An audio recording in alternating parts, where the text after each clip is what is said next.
শুনেছে? আসসালামু আলাইকুম। আমি মোহাম্মদ আরিফুর রহমান, প্রভাষক, দেওকল স্কুল কলেজ। আমি 18তম নিবন্ধনে এনটিআরসি থেকে নিয়োগপ্রাপ্ত হয়েছি। তা আজকে একটা বিষয় নিয়ে কথা বলবো, সেটা হচ্ছে identification of parts of speech. আমরা বিগত সালের প্রশ্নগুলো ব্যাখ্যা করে বুঝতে পেরেছি যে এই identification of parts of speech থেকে প্রত্যেক বছর একটি করে কোশ্চেন এসে থাকে। এই বিষয়টা নিয়ে আজকে আমরা একটু ধারণাটা পরিষ্কার করব। কিরকম, এখানে আমি দুটা সেন্টেন্স লিখেছি। এটা দেখে বুঝতে পারবো যে আসলে নাউন কোথায় হয় এবং অ্যাডজেক্টিভ কোথায় হয়। প্রথম সেন্টেন্সটা যদি আমরা দেখি, গিভ প্লেস টু ইওর বেটার্স, এখানে আমরা দেখতে পাচ্ছি এই বেটার্সটা এখানে নাউন হিসেবে কাজ করতেছে। কেন আসলে এই বেটার্সটা নাউন হিসেবে কাজ করতেছে, এর পিছনে আমাদের অনেকগুলো ব্যাখ্যা আছে। যেমন আমরা যদি নাউনের পূর্বের ওয়ার্ডটাকে দেখি, এখানে কি আছে, এটা ইওর। ইওরটা কি? পসেসিভ। পসেসিভের পরে যদি একটা ওয়ার্ড থাকে তাহলে সেই ওয়ার্ডটা অবশ্যই নাউন হয়। এই ইওরটা পসেসিভ হওয়ার কারণে এই বেটার্সটা এখানে নাউনের কাজ করতেছে।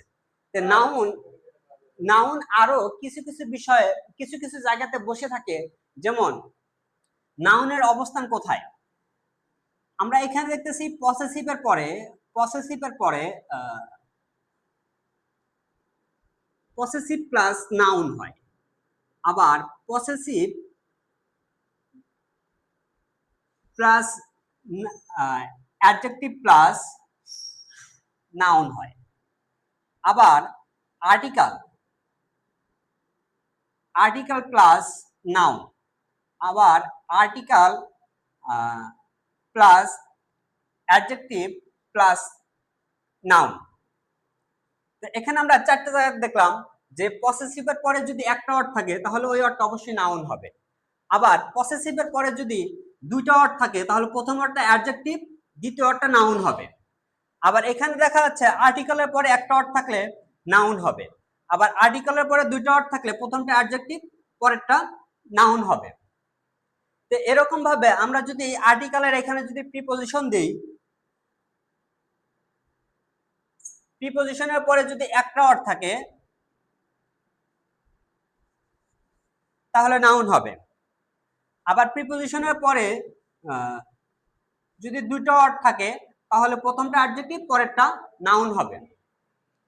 তো এরকম ভাবে আমরা দেখতেছি যে আবার আমরা জানি যে ডিটারমিনারের পরে যদি একটা ওয়ার্ড থাকে তাহলে প্রথম ওয়ার্ডটা নাউন, আবার যদি ডিটারমিনারের পরে দুটো ওয়ার্ড থাকে প্রথম ওয়ার্ডটা নাউন, পরের ওয়ার্ডটা অ্যাডজেক্টিভের কাজ করে, প্রথম ওয়ার্ডটা অ্যাডজেক্টিভ, পরের ওয়ার্ডটা নাউনের কাজ করে। তো এখন আমরা দ্বিতীয় বাক্যটা নিয়ে দেখি। দ্বিতীয় বাক্য, এই সেম ওয়ার্ড বেটার, এই বেটারটা এখানে কিসের কাজ করতেছে? অ্যাডজেক্টিভের কাজ করতেছে। কেন এটা অ্যাডজেক্টিভ? কারণ আমরা এখানে দেখতেছি এই এটা কি? আর্টিকেল। এটা হচ্ছে আর্টিকেল। আর্টিকেলের পরে আমরা দুইটা ওয়ার্ড দেখতেছি, বেটার এবং প্ল্যান। এই প্ল্যানটা এখানে নাউন এবং বেটারটা হচ্ছে অ্যাডজেক্টিভ। তো এভাবে যদি আমরা আরো কিছু ব্যাখ্যা করতে যাই,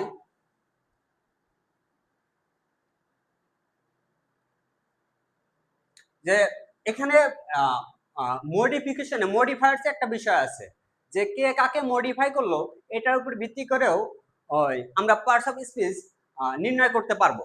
যেমন আমরা যদি দেখি, he is a good boy, এখানে আর্টিকেলের পরে কি আছে? গুড আছে। গুডটা কাকে মডিফাই করতেছে? বয়কে, কারণ বয়টা নাউন। নাউনের দোষগুণ কে প্রকাশ করতেছে? অ্যাডজেক্টিভ প্রকাশ করতেছে। আবার যদি দেখি, হি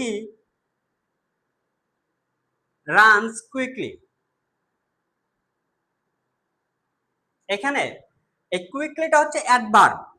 এই কুইকলি কাকে মডিফাই করতেছে? রানসকে, কারণ সে দৌড়াচ্ছে। কিভাবে দৌড়াচ্ছে? দ্রুত দৌড়াচ্ছে। কারণ এই ভার্বের অবস্থানটা প্রকাশ করতেছে কে? অ্যাডভার্ব। ভার্বের অবস্থানটা প্রকাশ করতেছে অ্যাডভার্ব। তাই আমরা জানি যে যে ওয়ার্ডটা ভার্ব, অ্যাডভার্ব, সেন্টেন্স এবং অ্যাডজেক্টিভকে মডিফাই করবে সেই ওয়ার্ডটা অবশ্যই অ্যাডভার্ব হবে। আবার বলি যে ওয়ার্ডটা ভার্ব, অ্যাডভার্ব, অ্যাডজেক্টিভ এবং সম্পূর্ণ সেন্টেন্সকে মডিফাই করে, সেই অর্থটা অবশ্যই অ্যাডভার্ব হিসেবে বসে। যেমন এখানে আমরা দিছিলাম he is a good boy, আবার এই সেন্টেন্সটাকে যদি আমরা এভাবে বলি, he is a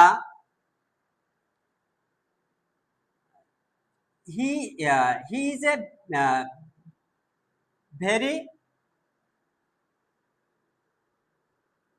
nice man। এখানে আমরা দেখতেছি এই ভেরিটা গিয়ে নাইসকে মডিফাই করতেছে এবং এই দুটা মিলে গিয়ে এই ম্যানের অবস্থানটা প্রকাশ করতেছে। তো এই অর্থটা হচ্ছে অ্যাডভার্ব এবং এই অর্থ হচ্ছে অ্যাডজেক্টিভ। এই অ্যাডভার্ব কি অ্যাডজেক্টিভকে মডিফাই করতেছে, এই অ্যাডজেক্টিভকে ম্যানকে মডিফাই করতেছে।